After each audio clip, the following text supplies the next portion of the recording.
Bonjour, bonsoir à toute la jeunesse consciente africaine, où que vous soyez dans les quatre coins du monde. Recevez ici l'expression de nos salutations les plus fraternelles. Camarade Kalafo du MPR France CFA depuis Australie. Une vidéo de quelques minutes pour rapidement parler du sommet sur le financement des économies africaines qui se tient actuellement en France. Le pilotage de ce sommet par la France est un désaveu sanglant du leadership africain, une manière pour la France de se moquer de la jeunesse consciente africaine qui se bat depuis des années pour son départ. Mais nous ne pouvons pas accuser la France. Si nous devons nous en prendre à quelqu'un, c'est sûrement le leadership africain, ce qui nous gouverne. La France ne nous humilie pas, mais le comportement de nos dirigeants qui pensent, et à tort d'ailleurs, je peux le dire, que c'est la France notre sauveur. Elle ne l'est pas. Et s'ils le savent, peut-être qu'ils le font par hypocrisie, ou peut-être pour donner une certaine légitimité à leur pouvoir. Parce que c'est ça aussi, les liens incestueux de la France-Afrique. L'Afrique, c'est ce continent qui continue encore par le biais de certains leaders illégitimes à financer les campagnes présidentielles en France. Il n'y a pas eu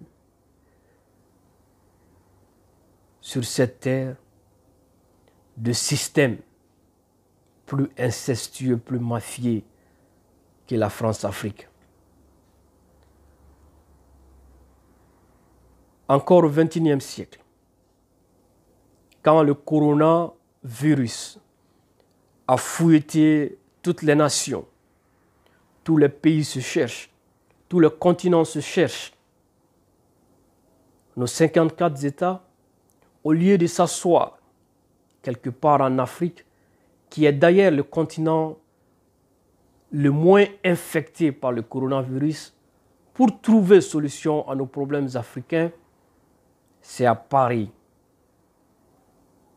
qu'ils s'envolent. C'est là-bas qu'ils partent lier le futur, l'avenir de plus d'1,5 milliard d'habitants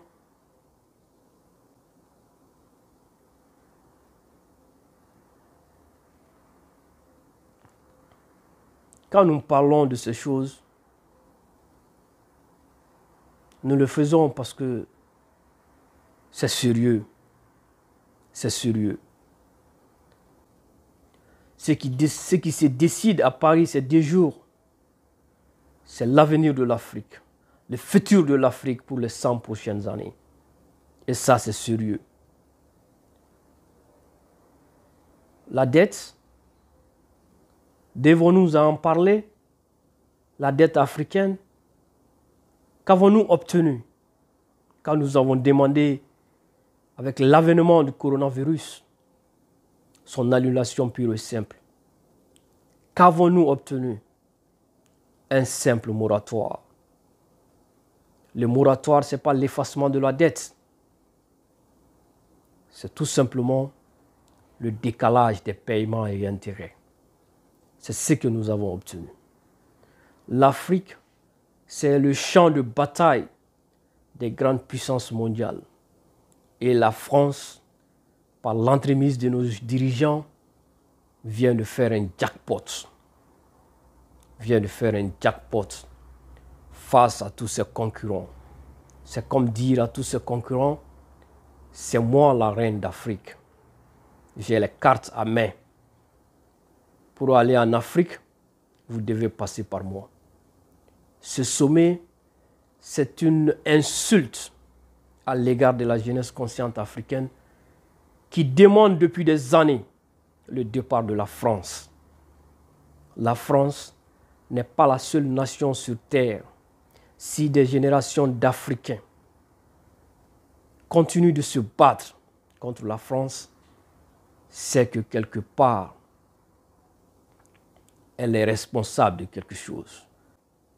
C'est triste, c'est très triste, parce que ce qui se passe, nous, Africains, on ne se donne pas la chance de parler et de résoudre nos problèmes en Afrique.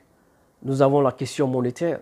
L'Afrique reste encore le continent le moins développé parce que nous n'avons pas notre monnaie. Nous devons avoir une monnaie unique pour défendre nos exportations, pour défendre notre économie. Nous n'en avons pas. La dette, ils ne veulent pas l'annuler. Et nous ne réfléchissons pas à nous en sortir par nous-mêmes. Et nous devons comprendre ceci. Tant que nous n'aurons pas le courage, de dire non à l'aide au développement, l'Afrique ne se développera jamais. Jamais. Parce que la main qui donne, c'est celle qui commande. On nous dictera toujours des choses à faire contre la volonté de nos peuples et des choses qui n'amènent pas au développement. Nous avons vu par le passé les plans d'ajustement structurel. Qu'est-ce que ça a apporté? Autre que désolation. C'est cela. Si les pays développés veulent le développement de l'Afrique, s'ils sont sincères vers l'Afrique, ils apporteraient un plan Marshall pour développer ce continent. Le même plan Marshall qui a relancé l'économie européenne, qui a construit l'Europe après la Seconde Guerre mondiale. Si ces pays puissants veulent réellement le développement de l'Afrique, ils ne soutiendront jamais les régimes illégitimes, les régimes voyous, les régimes conspués par la population. Ils ne le feront pas. Donc, quand vous voyez dans des petits détails comme ça leur absence, il faut se dire qu'ils ne sont pas là pour le développement de l'Afrique. Non. Nous devons enregistrer dans nos cerveaux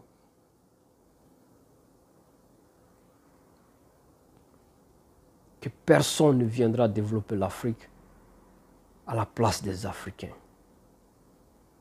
Penser le contraire est un mirage.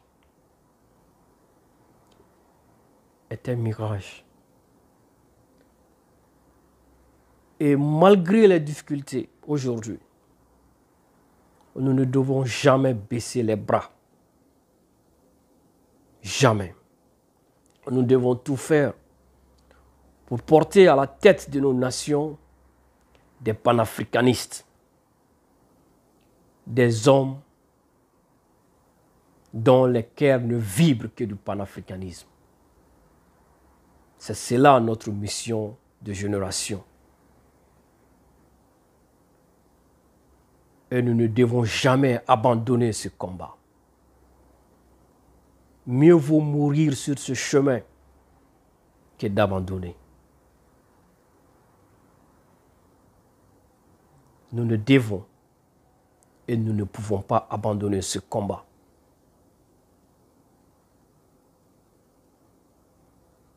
Nous avons appris à connaître la France-Afrique. dans ses moindres détails. Mais elle ne nous fait pas peur. Elle ne nous effraie pas. Ce qui nous effraie le plus,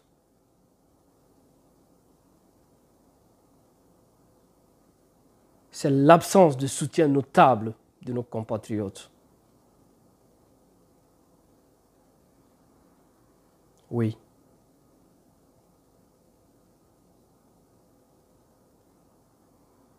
Nous ne sommes pas vos ennemis. Nous vous disons la vérité.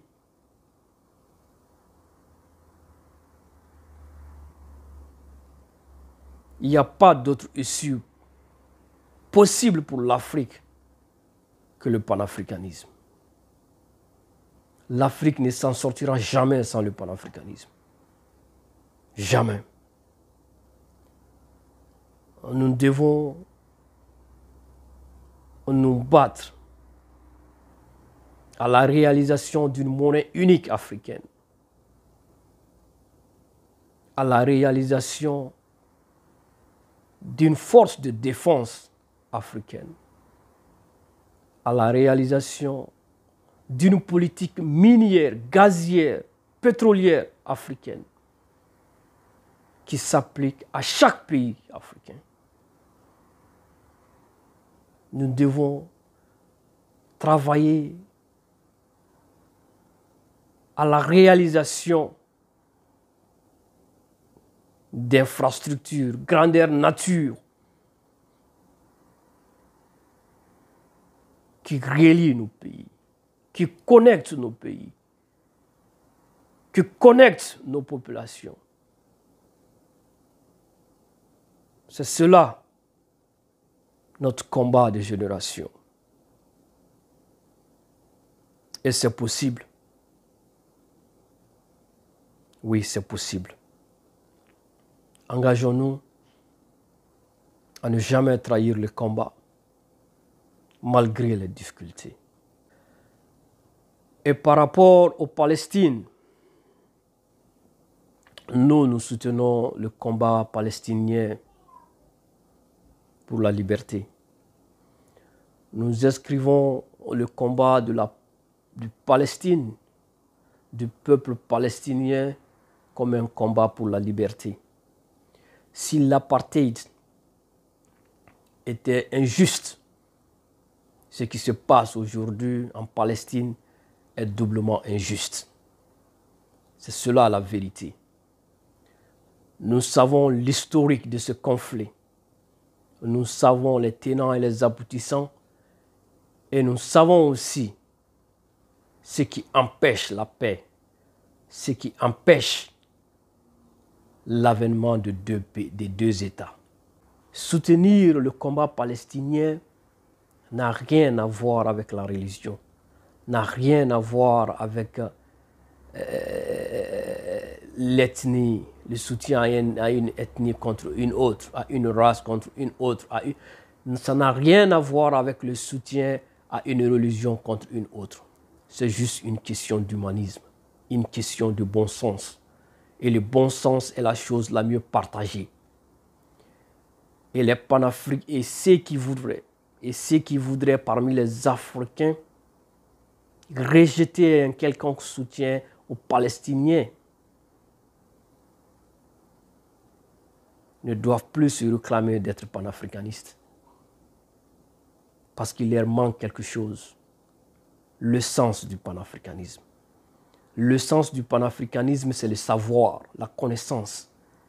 Et quand on connaît l'historique du panafricanisme, et quand on connaît le passé des grands panafricanistes, avec le reste du monde, avec les peuples opprimés du monde, on ne peut condamner ou blâmer le soutien au peuple palestinien. C'est un peuple qui se bat contre la 4e ou la 5e puissance militaire du monde. Un pays qui détient l'arme nucléaire.